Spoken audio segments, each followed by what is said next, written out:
Il primo riferimento deve essere il pediatra che ha in cura il bambino, che ha come sua missione quella di tutelare sempre la salute del bambino, sarà quello che può dare al genitore il consiglio migliore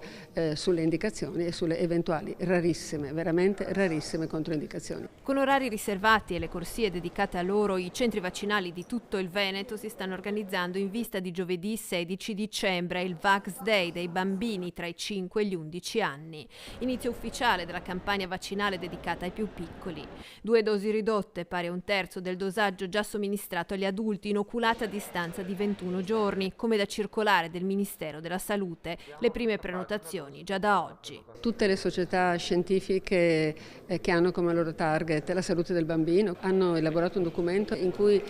elencano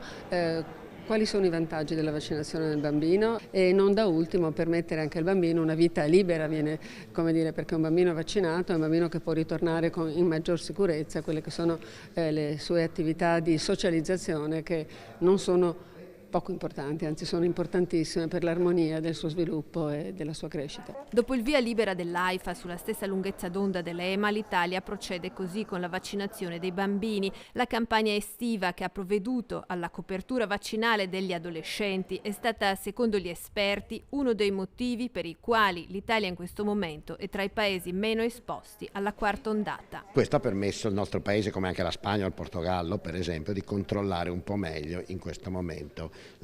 l'epidemia e di non avere i problemi che hanno avuto i paesi del nord Europa, in cui l'infezione ha circolato molto rapidamente tra gli adolescenti.